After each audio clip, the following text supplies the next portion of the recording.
कैसे हैं सभी छात्र और छात्राएं। चलिए, जो 2022 में 23 में शिक्षक बनने की तमन्ना रखते हैं वो मिलकर मेहनत करें। और मिलकर मेहनत करने का मकसद ये है कि कंटिन्यूटी के साथ आप हमारी क्लास अटेंड करें और कंटिन्यूटी के साथ ही हम आपको टेस्ट उपलब्ध करा रहे हैं और क्लासें भी उपलब्ध करा रहे हैं। तो आप उसी तरीके से कंटिन्यूटी के साथ अपने आप मेहनत करें।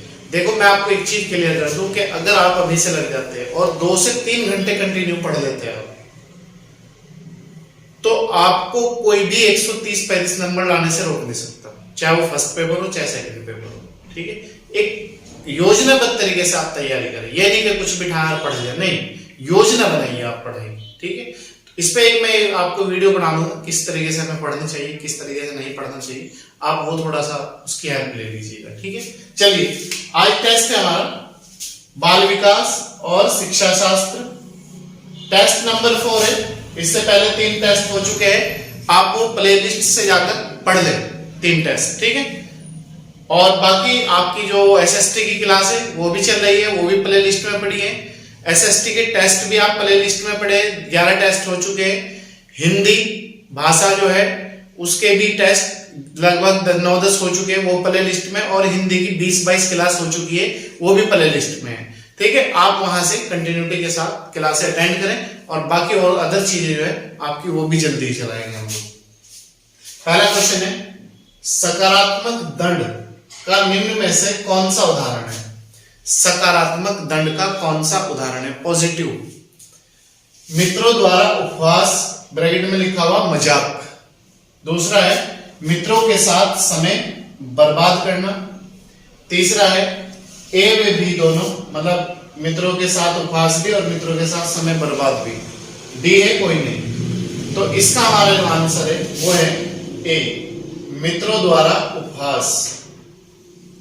ये सकारात्मक दंड का उदाहरण होता है। ठीक है, क्वेश्चन नंबर 2, बाह्य अभिप्रेरणा में शामिल किया जाता है। देखो, 2 अभिप्रेरणा होती है, जो हमें किसी से प्राप्त होती है, जो हम किसी को देख के मोटिवेशन होते हैं, मोटिवेट होते हैं, वो होती है बाह्य। और अगर हम खुद से मोटिवेट होते हैं, जैसे अब आप हैं तो आप ये चाह रहे हो कि भाई मुझे सीटेट 2022 क्वालिफाई करना ही करना है, चाहे कुछ भी हो, कितनी भी एनर्जी लगानी पड़े, कितनी भी पढ़ाई करनी पड़े, तो ये है आपकी इंटरनल प्रेरणा। और अगर आप किसी को देख के आप पिछली बार 2021 में उसने क्वालिफाई कर लिया था, पास कर लिया था, चलो मैं भी देख लेता हूँ तैयारी करके, तो वो होती है बाह्य अभिप्रेरणा। ठीक है, हमें आवश्यकता है इंटरनल अभिप्रेरणा। बाह्य अभिप्रेरणा में शामिल किया जाता है प्रशंसा व दोषारोपण। प्रशंसा व दोषारोपण, अगर किसी ने प्रशंसा कर दी वो भी है और किसी ने दोषारोपण कर दिया वो भी है। प्रतिद्वंदिता, पुरस्कार व दंड, परिणाम का ज्ञान। डी है उपरोक्त सभी, मतलब रिजल्ट का हमें पता होता है, अगर हमें ये चीज अचीव नहीं हुई तो हमें क्या मिलेगा और क्या नहीं मिलेगा, रिजल्ट का मतलब है। तो इसमें जो है ये सभी बाह्य अभिप्रेरणा है, चाहे वो प्रशंसा हो, दोषारोपण हो, प्रतिद्वंदिता हो, पुरस्कार हो, दंड हो, परिणाम का ज्ञान हो, उपरोक्त सभी। तो हमारा डी आंसर हो जाएगा। ठीक है, ये सभी बाह्य अभिप्रेरणा है। क्वेश्चन नंबर 3, एक अध्यापक क्रिस्टीना, एक टीचर है क्रिस्टीना इसका नाम, अपनी कक्षा के छात्रों को भ्रमण पर ले जाती है। भ्रमण मतलब घुमाने, कोई चीज दिखाने, भ्रमण पर ले जाती है और वापस आने पर विद्यार्थियों के साथ चर्चा करती है। वह डॉट डॉट की ओर संकेत कर रही है, मतलब किस चीज की ओर वो, उसका जो भ्रमण पे गई, वहां से वापस आई, फिर उसने बच्चों के साथ उसी चीज पे परिचर्चा करी, तो ये किस चीज की ओर संकेत है? एक टीचर का, ये एक टीचर का अच्छा गुण है, गुड क्वालिटी है। सीखने के लिए आकलन, आकलन के लिए सीखना, आकलन का सीखना। तो क्रिस्टीना जो प्रयोग करती है वो करती है सीखने के लिए आकलन। बच्चों ने क्या सीखा, उन्हें जज करना, क्या उन्होंने देखा, क्या उन्होंने सीखा, क्या उससे प्राप्त करा, उसे कहते हैं सीखने के लिए आकलन। आकलन मतलब जांच। क्वेश्चन नंबर 4, समायोजन से तात्पर्य स्वयं का विभिन्न परिस्थितियों में अनुकूल करना है। समायोजन से तात्पर्य है कि अलग अलग अगर समस्याएं भी हमारे सामने, तो उन समस्याओं से गुजरते हुए हम अपने आप को उसी इन्वायरमेंट में डालें और उसी इन्वायरमेंट में डाल के हम उन परिस्थितियों को अपने कंट्रोल में करें और कंट्रोल में करके आगे बढ़ें, ताकि संतुष्ट किया जा सके दूसरों को, प्रेरकों को, उद्देश्यों को, आवश्यकताओं को। बताइए, समायोजन से तात्पर्य स्वयं का विभिन्न परिस्थितियों में अनुकूलन करना है। मतलब अगर कितनी भी समस्या है, हमें अपने आप को उसमें एब्जॉर्ब कर लेना है, उसे अपने आप को ढाल लेना है, ताकि संतुष्ट किया जा सके। किस चीज को? इसका आंसर हो जाएगा डी, आवश्यकता को। जो हमारी नीड है, आवश्यकता है, उन्हें संतुष्ट किया जा सके। अगर हमारे पास पैसा नहीं है और हमारा मन चाह रहा है कि आज चलो काठी रोल खाते हैं, तो हम अपने आप को उसी परिस्थिति में डालें, तो हम अपने जेब के अकॉर्डिंग ही चले। अगर 20 रुपए नहीं है तो 5 रुपए वाली चीज खा लें हम लोग, ठीक है? उसे कहते हैं समायोजन। क्वेश्चन नंबर 5, मैकडूगल के अनुसार मूल प्रवृत्ति जिज्ञासा। मूल प्रवृत्ति मतलब जिज्ञासा का मतलब होता है इच्छा। जिज्ञासा का संबंध कौन से संवेग से है? जो जिज्ञासा है, जो इच्छा है, उसका संबंध कौन से संवेग से है? भय, घृणा, आश्चर्य, भूख। इसका जो संबंध है वो है आपका आश्चर्य से। सी आंसर हो जाएगा, ठीक है? क्वेश्चन नंबर 6, सीखने के नियम के प्रतिपादक कौन है? जो सीखने का नियम था वो किसने दिया था? फ्रायड ने, थॉर्नडाइक ने, स्किनर ने, एडलर ने। बताइए सीखने का नियम किसने दिया था? सीखने का जो नियम है उसके जो जनक है वो है थॉर्नडाइक। बी आंसर हो जाएगा। क्वेश्चन नंबर 7, व्यक्तित्व विकास की अवस्था है। जो मॉरलिटी है वही विकास है, तो क्या है? ए ऑप्शन, अधिगम व बुद्धि। बी है व्यक्तिगत अध्ययन। सी उपचारात्मक अध्ययन। बताइए, व्यक्तित्व विकास की अवस्था है, अधिगम व बुद्धि।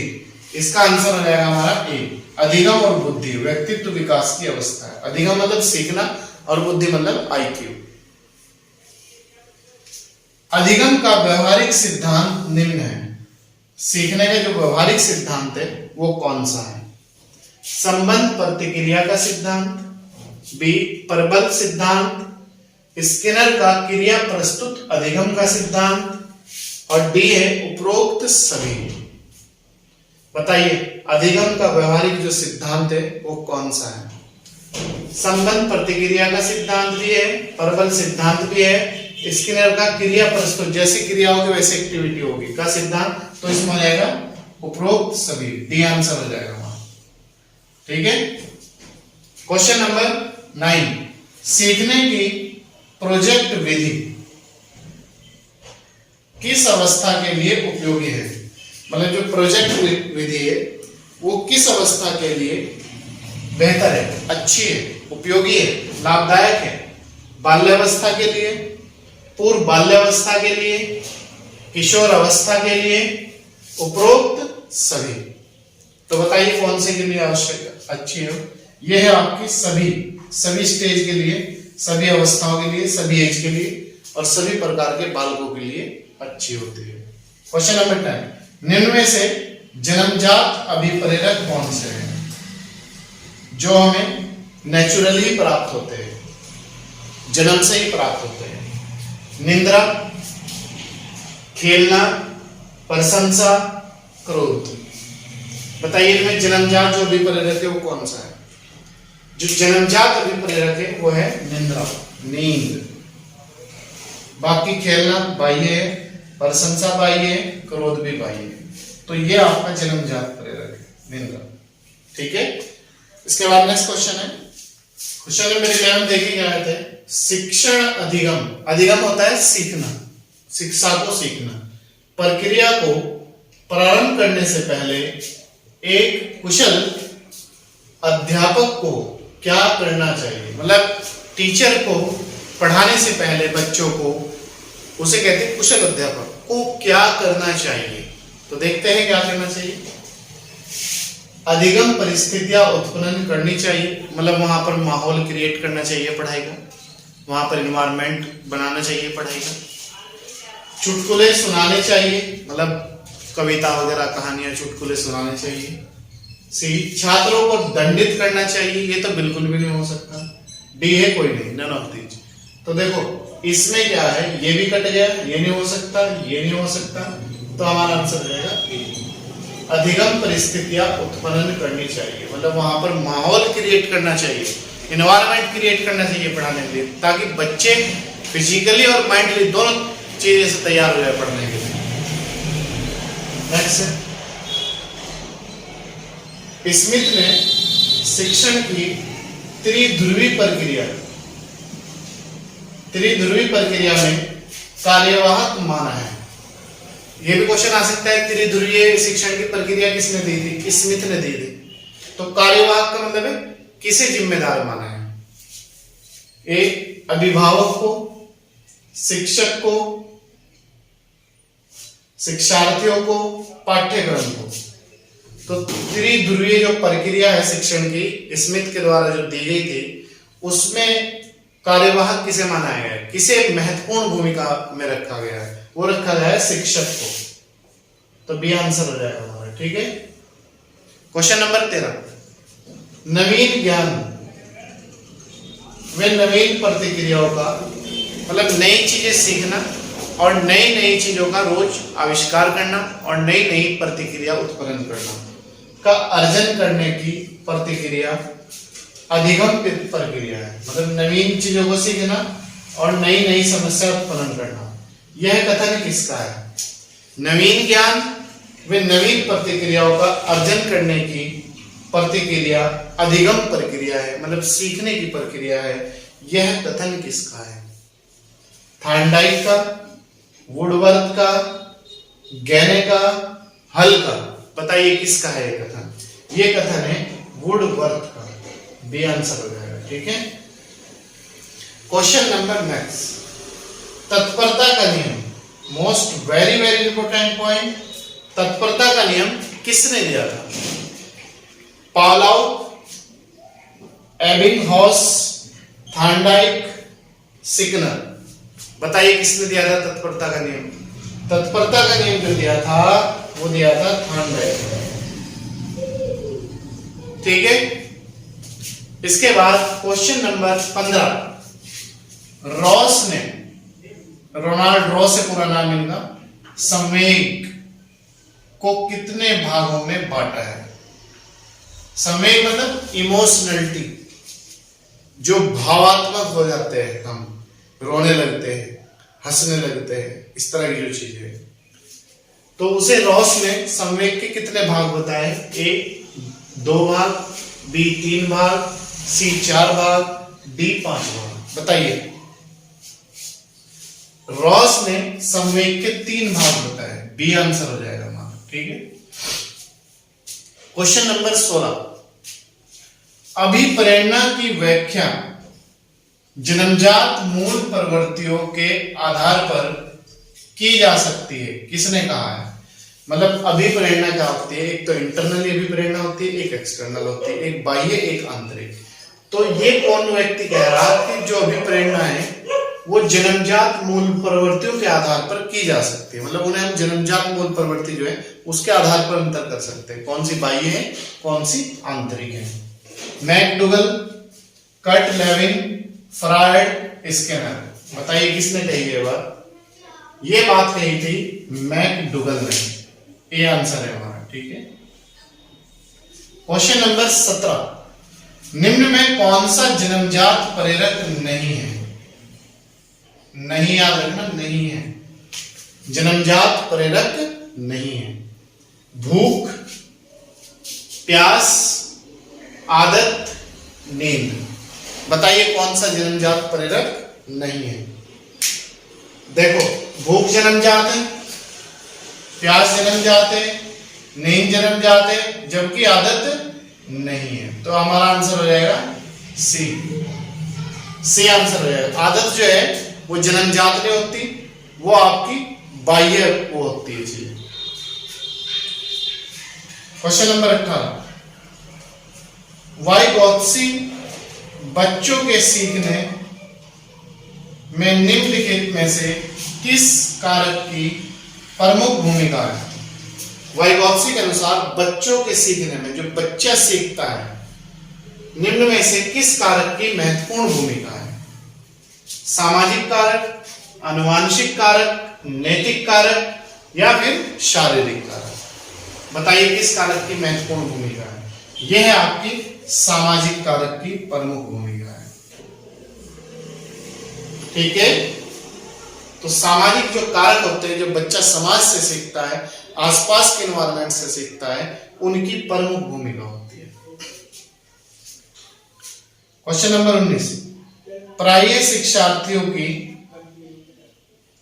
कमियां, त्रुटियां मतलब कमियां डॉट डॉट की ओर संकेत करती है। मतलब जो बच्चों की कमी है, जो छात्र और छात्राओं की कमियां हैं, वो किसकी ओर संकेत करती है? क्वेश्चन ये है, वे कैसे सीखते हैं? ए ऑप्शन है वे कैसे सीखते हैं। बी है यांत्रिक अभ्यास की आवश्यकता, यांत्रिक अभ्यास। सी सीखने की उपस्थिति। तो कौन सी वो है अभी पढ़ेगा? यह है आपकी बी, यांत्रिक अभ्यास की आवश्यकता। ठीक है, क्वेश्चन नंबर 20, निम्न में कौन सा सीखने का क्षेत्र है? कौन सा सीखने का क्षेत्र है जिससे सीखता है बच्चा? व्यवसायिक क्षेत्र, अनुभविक क्षेत्र, भावनात्मक क्षेत्र, आध्यात्मिक क्षेत्र? बताइए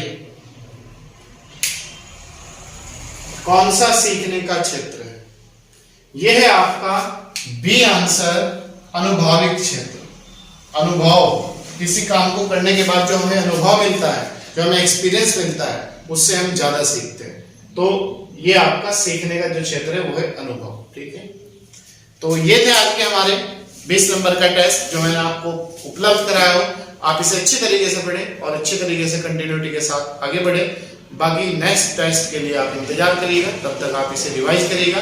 यह आपका चौथा टेस्ट है। ठीक है, बाकी एसएसटी का पोर्शन आपका प्ले लिस्ट में है, टेस्ट भी प्ले लिस्ट में है एसएसटी के, हिंदी का क्लास भी प्ले लिस्ट में पढ़िए और आपके हिंदी के जो टेस्ट चल रहे हैं वो भी आपके प्ले लिस्ट में पड़े हुए हैं। तब तक आप इन्हें अच्छी तरीके से तैयार करें और बाकी अदर चीजें आपकी जल्दी ही हम स्टार्ट करेंगे। चलिए मैं आपका अपना टीचर पूछ लेता हूँ।